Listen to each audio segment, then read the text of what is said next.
সুন্দরী ছাত্রলীগ নেত্রীরা এখন পর্দার আড়ালের সাইবার যোদ্ধা। একসময় যাদের দাপটে প্রকম্পিত হতো ঢাকা বিশ্ববিদ্যালয়, ইডেন কলেজ সহ দেশের বিভিন্ন শিক্ষাঙ্গনের ক্যাম্পাস, সেই আলোচিত ছাত্রলীগ নেত্রীরা এখন কোথায়? 2024 সালের গণ অভ্যুত্থানে শেখ হাসিনা সরকারের পতনের পর থেকে এক অদৃশ্য আঁধারে হারিয়ে গেছেন তারা, যাদের একসময় ছাত্রলীগের অপরাজেয় সুন্দরী ভাবমূর্তির অধিকারী হিসেবে দেখা হতো, আজ তাদের হদিস নেই কোথাও। ক্যাম্পাস ছেড়ে আত্মগোপনে থাকা এসব নেত্রীরা এখন নতুন রূপে আবির্ভূত হয়েছেন, লড়ছেন সাইবার জগতে। ছাত্র জনতার অভ্যুত্থানের পর থেকে সাধারণ শিক্ষার্থীদের ওপর নির্যাতন, চাঁদাবাজি, সিট বাণিজ্য এবং টেন্ডারবাজির মতো গুরুতর অভিযোগে অভিযুক্ত এসব ছাত্রলীগ নেতৃত্বের বিরুদ্ধে ক্ষোভ বাড়তে থাকে। পরিস্থিতি বেগতিকে দেখে তারা কার্যত আত্মগোপনে চলে যান, যদিও এখন পর্যন্ত হাতে গোনা কয়েকজনকেই কেবল গ্রেপ্তার করা সম্ভব হয়েছে। গত বছরের 27 অক্টোবর ঢাকা বিশ্ববিদ্যালয়ের শামসুন্নাহার হল শাখা ছাত্রলীগের সভাপতি খাদিজা আক্তার উর্মি এবং একই দিনে রাজশাহী মহিলা কলেজের জান্নাতুল ফেরদৌস পিয়া ও রাজশাহী বিশ্ববিদ্যালয়ের আলফি শাহরিন আরিয়ানকে আটক করা হয়।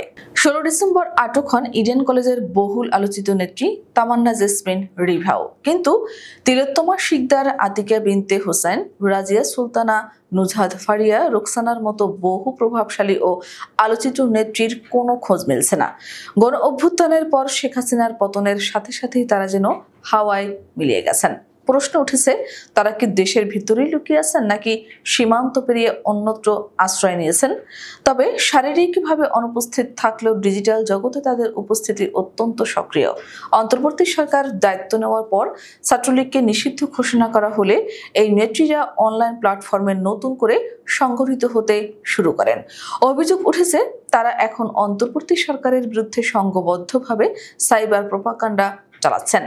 বিশ্বস্ত সূত্রে জানা যায়, আওয়ামী লীগ গত কয়েক বছরে প্রায় 1 লাখের মতো সাইবার যোদ্ধা তৈরি করেছিল, যাদের মধ্যে 45,000 কর্মীকে তথ্য প্রযুক্তিতে বিশেষভাবে দক্ষ করে তোলা হয়। হাসিনা পুত্র সজীব অজিত জয়ের প্রত্যক্ষ তত্ত্বাবধানে এবং আওয়ামী লীগের গবেষণা প্রতিষ্ঠান centre for research and information CRI এর সহযোগিতায় এই বিশাল সাইবার টিম গঠন করা হয়। ধারণা করা হচ্ছে, আত্মগোপনে থাকা ছাত্রলীগ নেত্রীরা এই সাইবার নেটওয়ার্ক ব্যবহার করে তাদের কর্মকাণ্ড পরিচালনা করছেন। এই ধারণাকে আরো শক্ত ভিত্তি দিয়েছে ফেসবুকের মূল প্রতিষ্ঠান মেটার সাম্প্রতিক একটি প্রতিবেদনে বলা হয়েছে, 2025 সালের প্রথম 3 মাসে বাংলাদেশ সংক্রান্ত 148টি ভুয়া অ্যাকাউন্ট ও পেজ সরিয়ে দেওয়া হয়েছে। মেটা জানায়, এসব পেজের সঙ্গে আওয়ামী লীগ এবং CRI এর সরাসরি যোগসূত্র পাওয়া গেছে। এই অ্যাকাউন্টগুলো থেকে বিএনপি, তারেক রহমান এবং অন্তর্বর্তী সরকারের বিরুদ্ধে লাগাতার অপতথ্য ছড়ানো হচ্ছিল এবং আওয়ামী লীগের পক্ষে প্রচার চালানো হচ্ছিল। AFP'র ফ্যাক্ট চেকার কদর উদ্দিন শিশির জানিয়েছেন, 98টির মতো অ্যাকাউন্ট বন্ধ করা হলেও ডলার খরচ করে বুস্ট করার মাধ্যমে নতুন নতুন পেজ খুলে একই ধরনের অপপ্রচার অব্যাহত রাখা হয়েছে। যে ছাত্রলীগ নেত্রীরা একসময় ক্যাম্পাসের সাধারণ শিক্ষার্থীদের ওপর গরম পানি নিক্ষেপের মতো নৃশংসতায় অভিযুক্ত হয়েছিলেন, আজ তারাই ডিজিটাল জগতে মিথ্যাচার ও ঘৃণার বিষবাষ্প ছড়াচ্ছেন। তাদের এই অদৃশ্য অবস্থান এবং সাইবার যুদ্ধ দেশের নতুন রাজনৈতিক প্রেক্ষাপটে একটি বড় চ্যালেঞ্জ হিসেবে আবির্ভূত হয়েছে। তাদের খুঁজে বের করে আইনের আওতায় আনা এবং অনলাইন জগতে অপপ্রচারের এই ধারা বন্ধ করা এখন অন্তর্বর্তী সরকারের জন্য একটি বড় পরীক্ষা।